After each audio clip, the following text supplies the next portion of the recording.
and I'm going to get a lot of mail on this because, again, I'm the tan girl in the room.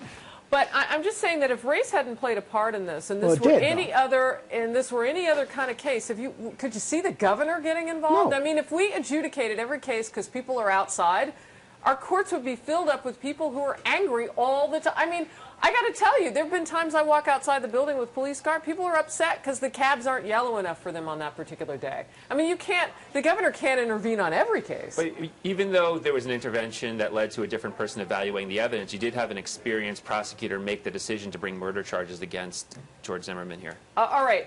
Christopher in the room. Oh, my gosh, Christopher's here. Christopher, I know you don't have any makeup on, but come get in front of the camera so everybody can see you. He always runs away.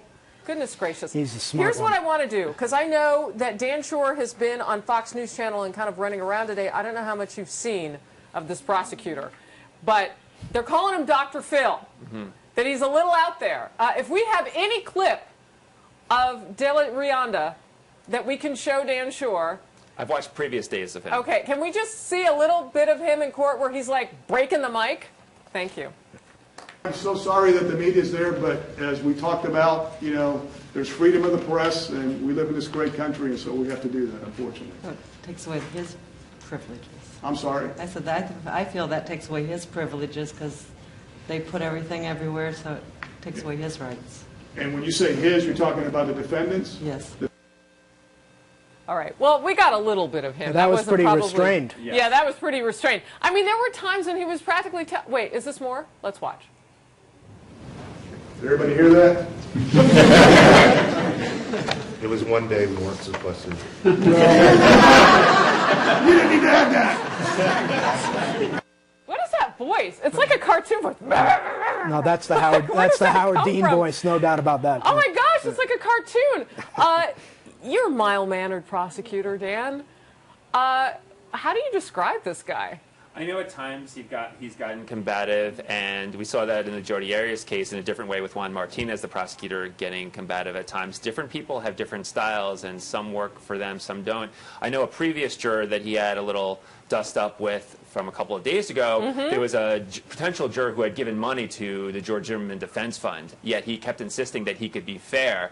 And the prosecutor was going after him to try to get him to acknowledge that he could not be fair so that he could get him knocked off for cause rather than having to use one of his limited discretionary peremptory challenges. I don't know if you discussed that already, but... Oh, yeah, we have. And we've seen him do that with a couple of people, because there was a young guy that you and I were part of last week when we were doing this together, who said he had friends of Trayvon Martin, but what we found out was that they were Facebook friends, which gets a little gray area, I guess, and we got to see some more fireworks with this particular prosecutor. I have to say, though, in that instance, he's doing his job. Yeah, I mean, he's supposed to show, you know what, this is not going to fly. He doesn't want to burn one of his preemptory strikes, so he'll let the judge do it for him. But I'm talking, the guy came out today and did stand-up for 45 minutes.